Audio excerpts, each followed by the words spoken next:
Hi, so I'm doing the week 5 discussion board. So the first question has to deal with which theory of motivation best applies to you in the workplace and at school. And I actually chose the same motivation theory for both, which was the McClellan needs theory, which had to do with the three, basically, I guess, needs of it, which is achievement, power, and affiliation.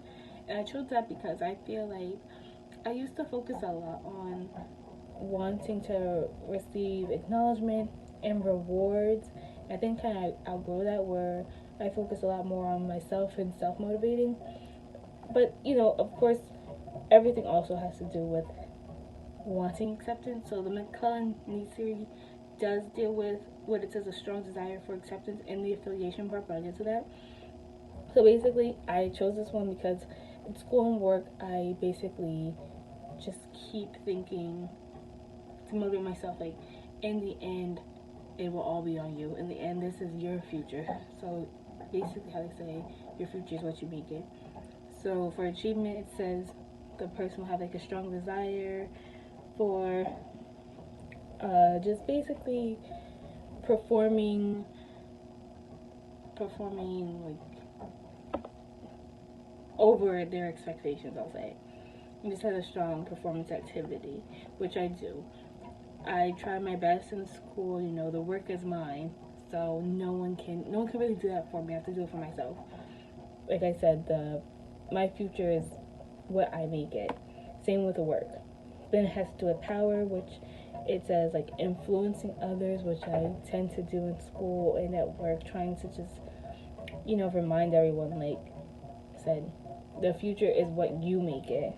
So you have to have power over yourself, power over your work. You have to have power to motivate yourself to get through it.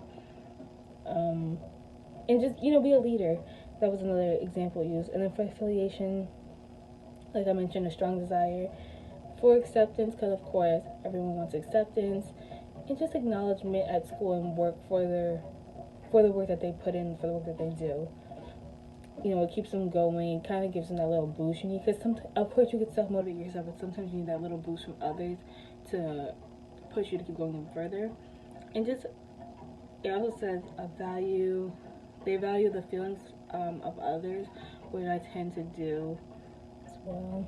So I just chose this one because it focused a lot more so on focusing on yourself and high performance and just overdoing everything, just motivating your motivating yourself and just having a high performance. Yeah, sorry. The other question, some people believe it's inappropriate to use rewards to regulate behavior, which is the essence of reinforcement theory. Do you agree with this criticism? I don't believe it's inappropriate, only because we've used it so long. I feel like it works well, especially with children. You know, it teaches them, it's kind of like a training in a sense. It teaches them, what's right and what's wrong. So it's probably, I'd say, one of the fastest ways to regulate behavior. And kind of, how they say, like the reinforcement theory, works well with children, even works well with animals. That's just my personal opinion. I don't think it's inappropriate to use rewards. I feel like some kids, of course, will take advantage of it. So, as a parent or just a leader or someone of authority, you have to know when to reward and when not to reward, when to keep rewarding, when to, when you're finally able to take those rewards away, when they know. I feel like when they know what's good behavior and what's bad behavior. So I feel like it's not inappropriate. I feel like it's good to use for a while and it helps. And then it says parents and teachers control behavior through rewards and punishments. Why is it considered inappropriate in the workplace? I feel like it's considered inappropriate because, I guess because at the age we're adults, we know what's right, we know what's wrong. So why use rewards for something that you're supposed to be doing or you're not supposed to be doing?